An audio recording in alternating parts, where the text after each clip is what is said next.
నమస్తే. ప్రస్తుతం మున్సిపల్ ఎన్నికలు ఎట్టకేలకు ముగిశాయి. ఏ పార్టీ బలం ఆ పార్టీ చూపించే ప్రయత్నం చేస్తుండగా అటు నిజామాబాద్ కాంగ్రెస్లో అయితే బీజేపీ అవునన్నా కాదన్నా వాళ్ళ సత్తా చాటారు. ఎందుకంటే అక్కడ ఉన్నటువంటి ఎంపీలు బలమైన నాయకులు ఈ రాష్ట్ర వ్యాప్తంగా అన్ని ప్రాంతాల్లో పరిచయం ఉన్నటువంటి వ్యక్తులు. ఇక మెదక్ విషయానికి వస్తే కూడా మెదక్ ఎంపీ కూడా అదే రేంజ్లో రాష్ట్ర వ్యాప్తంగా అనేక సందర్భాల్లో డిబేట్ల పరంగా కావచ్చు, ఇంకా అనేక విధాల్లో ఆయన పార్టిసిపేట్ చేస్తూ ఉంటాడు. ఒక రాష్ట్ర నాయకునిగా పేరు తెచ్చుకున్నాడు. మరి మెదక్లో ఎట్లాంటి పరిస్థితి ఉంది, మెదక్లో బీజేపీకి ఉన్నటువంటి ఫలితాలు ఎట్లా ఉన్నాయని చెప్పేసి ఒకసారి చూసే ప్రయత్నం చేద్దాం.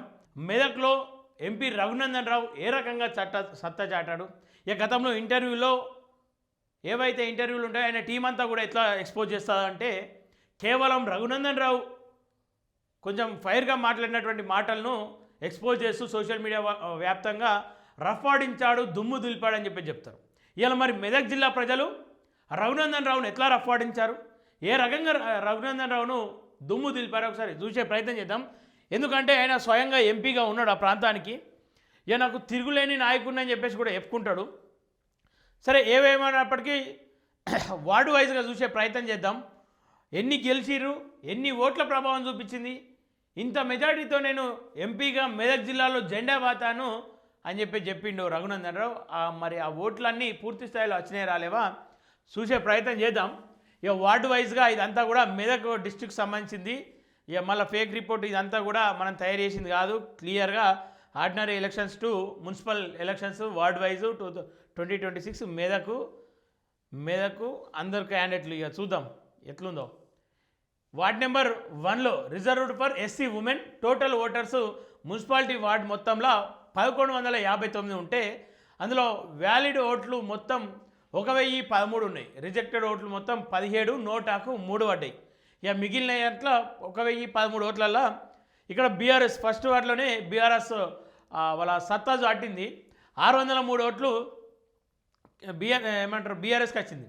అటు ఆ ప్రాంతంలో అధికారంలో ఎంపీ లేడు, వాళ్ళకు ఎమ్మెల్యే కూడా లేడు. అయినా ఫస్ట్ వార్డులో 608 ఓట్లతో వాళ్లకు ఓట్ బ్యాంక్ మొదలైతే విన్నింగ్ అయ్యారు. ఇక కాంగ్రెస్కు 345. ఆ ఏరియాలో ఎమ్మెల్యే ఉన్నప్పటికీ కూడా కాంగ్రెస్కు 345 అనేది కొంత కాంగ్రెస్లో గ్రౌండ్ లెవెల్లో ఉన్నటువంటి సంబంధాలు ఎందుకు కనిపిస్తున్నాయి. ఇక బీజేపీకి 60 ఓట్లు, డబల్ డిజిటే. బీజేపీకి 60 ఓట్లు. ఎందుకు ఈ 60 ఓట్లు వచ్చినాయి? రఘునందన్ రావు సత్తా చూపలేకపోయిందా? ఎక్కడైతే బలమైన మాటలు మాట్లాడుతున్నటువంటి రఘునందన్ రావు ఇక్కడ ఏం చేసిండు అనేది ఇక్కడ కనిపిస్తూ ఉంది. ఇక్కడ వార్డ్ నెంబర్ 2లో కూడా క్లియర్గా కనిపిస్తూ ఉంది. కాంగ్రెస్ గెలిచిందాడ. ఇక బీజేపీకి సేమ్ 43. వార్డు వైజ్గా చూసుకుందాం. 2వ వార్డులో.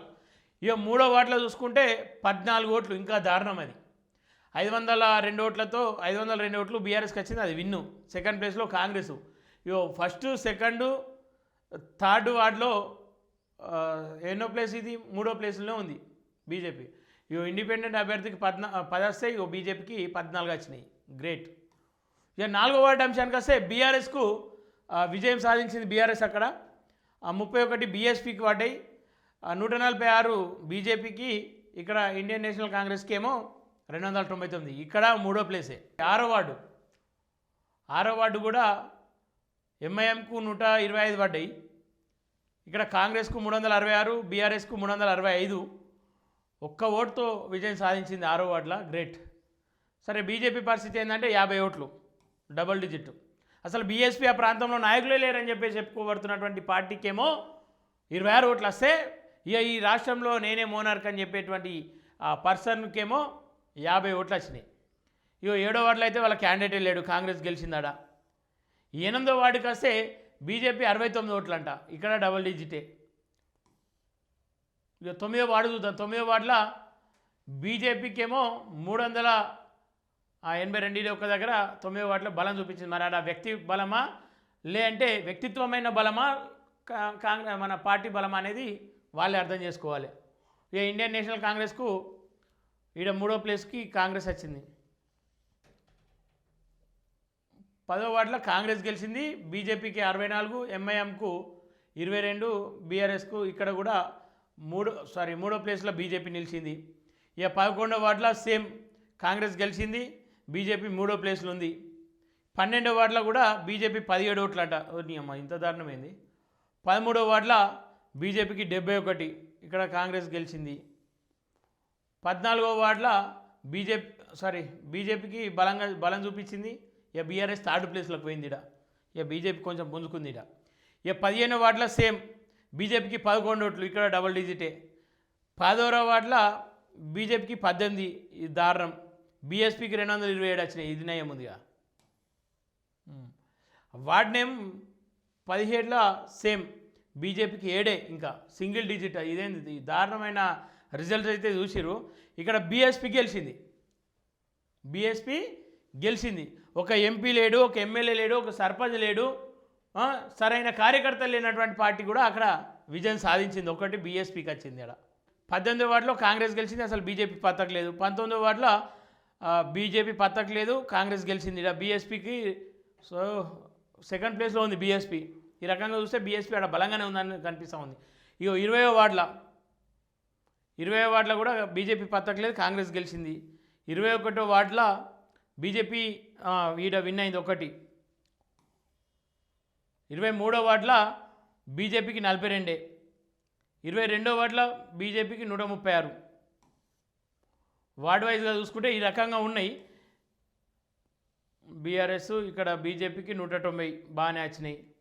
26వ దాంట్లో బీజేపీకి 34, 27వ దాంట్లో బీఆర్ఎస్ గెలిచింది. బీజేపీ పరిస్థితి ఏంది 11. ఇక్కడ ఇండిపెండెంట్ క్యాండిడేట్లకు బెటర్ వచ్చినాయి. ఇండిపెండెంట్ క్యాండిడేట్లకు 161 వచ్చింది, బీజేపీకి మాత్రం 58 వచ్చినాయి. ఇక్కడ అంటే ఏ పరిస్థితిలో ఉంది ఆ ప్రాంతం అని చెప్పేటికే 29వ వార్డు 28వ వార్డు బీజేపీ గెలిచిందంట. ఇక 29వ కాడికి వచ్చేసరికి బీఆర్ఎస్ గెలిచింది, BJP third place. 29 BJP third place. ఇక్కడ 30 బీజేపీ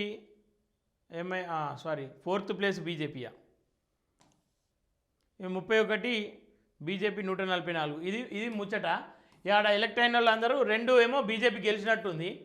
సరే, ఇదంతా ఇంత క్లుప్తంగా కేవలం మెదక్ మీద ఎందుకు చూపించాల్సి వస్తూ ఉంది అని చెప్పేసి అంటే, మెదక్ జిల్లాలో ఉన్నటువంటి నాయకుడు అంత బలమైన వ్యక్తి అని చెప్పేసి ఆయన అనుకుంటాడు. చాలామంది కూడా అనుకుంటారు. మా పార్లమెంట్ కాబట్టి స్పెషల్గా చూపిస్తూ ఉన్నాం. ఏదేమైనప్పటికీ వాళ్ళ బలం చూపించుకోవడంలో బీజేపీ ఖచ్చితంగా ఫెయిల్ అయిందని చెప్పేసి ఇలా అనిపిస్తూ ఉంది. ఈ రాష్ట్రానికి ఏదైతే వాళ్ళ పార్టీ ఉందో, కేంద్ర పార్టీ అయినటువంటి వాళ్ళ పార్టీకి అధ్యక్షుడు కావాలనుకున్నటువంటి వ్యక్తి సొంత పార్లమెంట్లో చాలా చిత్తుగా ఓడిపోవడం దారుణమైన పరిస్థితి కనబడుతూ ఉంది. ఇక్కడ బండి సంజయ్ బలం చూపించుకోగలిగిండు, అక్కడ అరవింద్ బలం చూపించుకోగలిగిండు, ఇంకా అనేక మంది నాయకులు బలం చూపించుకోగలిగారు. కానీ కేవలం రఘునందన్ రావు గారు మాత్రం కొంత బలం చూపించుకోవడంలో వెనుకబడిపోయారు. మరి ఇక్కడ 2 కోణాలు కనిపిస్తూ ఉన్నాయి. రఘునందన్ రావును డౌన్ చేయడానికి పార్టీయే కొంచెం దూరంగా ఉంది, కార్యకర్తలకు ఎట్లాంటి సూచనలు ఇవ్వలేదు, దానిని సైడ్ చేసే ప్రయత్నం చేసిందని కనిపిస్తూ ఉంది. మరో అంశం ఏంది అని చెప్పేసి అంటే, ఇక రఘునందన్ రావు ఇక్కడికంటే ఎక్కువ పోయి ఇక తెల్లపూర్లో ఏలు పెడతా ఉండు, వీడికంటే మెదక్లో ఉండాల్సిన వ్యక్తి పోయి ఇక పటంచెర్లో ఏలు పెడతా ఉండు. కాబట్టి ఇక ప్రజలు ఆయనను మర్చిపోయే ప్రయత్నం చేస్తూ ఉన్నారు, ప్రజలు కూడా దూరం పెట్టే ప్రయత్నం చేస్తూ ఉన్నారు అని చెప్పి చెప్తా ఉన్నారు. నిజంగానే తెల్లపూర్లో వాళ్ళు ఏం అడుగుతూ ఉన్నారు, ఇలా పులే విగ్రహం, శివాజీ విగ్రహం సందర్భంగా ఆ విగ్రహాన్ని కేవలం ఈయనని పెట్టించి ఇక మత రాజకీయం, కుల రాజకీయం చేసే ప్రయత్నం చేస్తూ ఉన్నాడు. ఇక్కడ ఎమ్మెల్యేగా పోటీ చేయాలన్న ఆలోచనతో ఉన్నాడు. ఇక్కడ గొడవ చేసింది ఆయనే కాబట్టి గొడవను కూడా క్లియర్ చేయాలి. ఈ నెల శివాజీ జయంతి లోపు ఖచ్చితంగా ఆ విగ్రహాల పంచాయతీ క్లియర్ చేస్తే ఆ విగ్రహాలకు అందరం పోయి, కులాలకు మతాలకు అతీతంగా పోయి విగ్రహాలకు పూలమాలేసి నివాళులు అర్పిస్తాం, ఆయన త్యాగాన్ని గుర్తు చేసుకుంటాం. లేకపోతే అక్కడ ఎవరు వెళ్ళినా మళ్ళీ గొడవలు అయ్యే అవకాశం ఉంటుందని చెప్తా ఉన్నారు. మరి రఘునందన్ రావు మౌనం పాటిస్తూ ఉన్నాడు. ఆ మౌనం ఎట్లాంటి సమాధానం చెప్పిందంటే, మెదక్ పోయి దెబ్బకొట్టింది. ఎలా ప్రజల మధ్యలో చిచ్చు పెట్టాలని చెప్పి చూస్తే అది ఎట్లాంటి నాయకుడైనా సరే వాళ్ళను నేల కొరగొడుతుంది, ఖచ్చితంగా వాళ్ళను గద్దె కూలుస్తుంది అని చెప్పడానికి ఇదొక ఉదాహరణ. అందుకే అర్థం చేసుకోవాలి, రాజకీయం చేసేటోళ్ళంతా కూడా రాజకీయం చేస్తేనే బాగుంటుంది.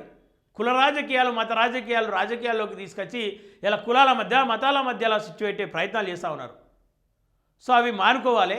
ఇక రఘునందన్ రావుకి ఇట్లాంటి పరిస్థితి వస్తుందని చెప్పేసి ఆయన కూడా ఎక్స్పెక్ట్ చేయకపోవచ్చు. దుబ్బాకులో ఓటమి, తర్వాత మెదక్లో విజయం. ఇక కొంత పుంజుకుండు ఆయన ఫామ్లోకి వస్తుండ అనుకున్న సమయంలో మున్సిపల్ ఎన్నికల్లో చాలా దారుణమైన పరిస్థితి ఏర్పడ్డది. అవమానం జరిగింది అనుకోవచ్చు ఒక రకంగా చూస్తే. ఆయనకు అవమానమే ఖచ్చితంగా ఇదే. ఎందుకంటే ఒక బలమైన నాయకుని ఆధ్వర్యంలో ఇంత తక్కువ మంది గెలవడం, ఇంత తక్కువ ఓట్లు రావడం అనేది చాలా బాధాకరం. ఆ ప్రాంతంలో అసలు లేనటువంటి బీఎస్పీకి వచ్చినాయి ఓట్లు, ఆ ప్రాంతంలో లేనటువంటి ఎంఐఎంకి వచ్చినాయి ఓట్లు, కానీ బీజేపీకి ఏమైంది అని చెప్పేసి క్లియర్గా అడుగుతూ ఉన్నారు. అందుకే రఘునందన్ రావు గారికి చాలామంది అభిమానులు ఉన్నారు. ఆ అభిమానులను ఓడగొట్టుకుంటున్నంటే ఆయన మాటలతో, ఆయన చేష్టలతో అయితే చాలామందిని ఓడగొట్టుకుంటా ఉన్నాడు. అవి కొంచెం మానుకొని ఆయన పార్లమెంట్ పరిధిలో పని చేసుకుంటూ ఉండాలి. గతంలో ఉన్నటువంటి దుబ్బాక అభివృద్ధి కోసం పనిచేయాలి. మళ్ళీ నెక్స్ట్ పటంచెరు చూస్తూ ఉన్నాడంట. మరి పటంచెరుతికే అంకితం అయితే అసలు ప్రాంత ప్రజలంతా కూడా ఈయన మర్చిపోయే పరిస్థితి ఏర్పడుతుంది. కాబట్టి అందుకే ఆచితూచి అడుగులు వేయాలి. రాజకీయంగా అన్నీ మాకే తెలుసు అని చెప్పేసి ఒక అహంకారపూరిత కోణంతో వెళ్తే మాత్రం ఖచ్చితంగా ప్రజలు సరైన బుద్ధి చెప్తారు. ఇది కేవలం రఘునందన్ రావు గురించి కాదు చెప్పేది, ఇది రాష్ట్రంలో ఉన్న ప్రతి నాయకునికి చెప్తా ఉన్నా. మిమ్మల్ని ఓట్లేసి గెలిపించిన ప్రజల బాగోగులు చూడాల్సింది పోయి కేవలం మీ భవిష్యత్తు కార్యాచరణ పైన, మీ భవిష్యత్తు ప్రణాళిక పైన మాత్రమే దృష్టి పెట్టి మీ పనులు మీరు చేసుకుంటా పోయి ఓట్లు వేసిన వాళ్ళని గాలికి వదిలేస్తే మాత్రం ఖచ్చితంగా సమాధానం చెప్తారు. వాళ్ళకు సమయం వస్తుంది. ఆ సమయం వచ్చినప్పుడు ఇట్లాంటి రిజల్ట్ వస్తుంది. సో దుబ్బాక ఎమ్మెల్యే మాజీ అయినా ఇప్పుడు పార్లమెంటుకు ఎంపీ ప్రజెంటు. మరి ఆ పార్లమెంట్ పరిధిలో ఎట్లాంటి అభివృద్ధి పనులు చేస్తూ ఉన్నాం అని చెప్పేసి ప్రజలన్నీ గమనిస్తూ ఉన్నారు. ఏమనంటే అధికారంలో మా పార్టీ లేదని చెప్పచ్చు కాక, కేంద్రంలో అయితే మీ పార్టీ ఉంది, కేంద్రం నుండి ఎన్ని నిధులు తీసుకొచ్చారో ఖచ్చితంగా ఒక లేఖ రూపంగా ఖచ్చితంగా వాటి అన్నిటి ప్రజల ముందు పెట్టాల్సిన అవసరం ఉంది. ఇప్పటికీ కూడా 8 మంది ఎంపీలను తెలంగాణ ఇస్తే ఎంపీలంతా కూడా మౌనం పాటిస్తూ ఇలా తెలంగాణకు అవమానం జరుగుతూ ఉన్నా, అన్యాయం జరుగుతూ ఉన్నా కూడా ఎక్కడ నోరు తెరవకుండా వాళ్ళ రాజకీయ భవిష్యత్తు కోసమే చూసుకుంటా ఉన్నారు. కానీ ఈ రాష్ట్ర భవిష్యత్తు పైన ఏమాత్రం కూడా దృష్టి పెట్టట్లేదు, ఆలోచిస్తలేరు, ఆ దిశగా అడుగులు కూడా వేస్తలేరు. కాబట్టి ఖచ్చితంగా తెలంగాణ ప్రజలు మీకు సరైన బుద్ధి చెప్తారు. లేకపోతే తెలంగాణ ప్రజలకు దగ్గర కావాలని చెప్పేసి అనుకుంటే ఓట్ బ్యాంక్ పెరిగిందని మురుస్తూ ఉన్నారు. కానీ ఆ ఓట్ బ్యాంక్ కేవలం తాత్కాలికమే. సరైన సమయంలో దాని నుండి వచ్చేటువంటి తీవ్రత మీరు ఖచ్చితంగా చూస్తారు. ఇదే కోణంలో మీరు పోతూ ఉంటే పార్లమెంట్లో మీరు కొట్లాడి ఖచ్చితంగా తెలంగాణకు రావాల్సిన నిధులు తీసుకురావాలి. అప్పుడే తెలంగాణ ప్రజల వద్దకు మీరు వచ్చేటువంటి అధికారం ఉంటుంది, ముఖం ఉంటుంది అని చెప్పేసి ఈ సందర్భంగా కోరుకుంటూ మరోసారి మెదక్ పైన చాలామంది దృష్టి పెడతా ఉన్నారు. ఇక ఆ వ్యక్తిని రాష్ట్ర నాయకుడు అని పిలువన్నా, ఆ ప్రాంత నాయకుడు అని పిలువన్నా మీరే అర్థం చేసుకోవాలి. ఏదేమైనప్పటికీ మతాల మధ్య రాజకీయాలు చేసే వాళ్ళంతా కూడా మానుకొని మీ మంచి తోవలో నడవాలని చెప్పేసి మనస్ఫూర్తిగా కోరుకుంటూ చూస్తున్న place TV. Thank you everyone.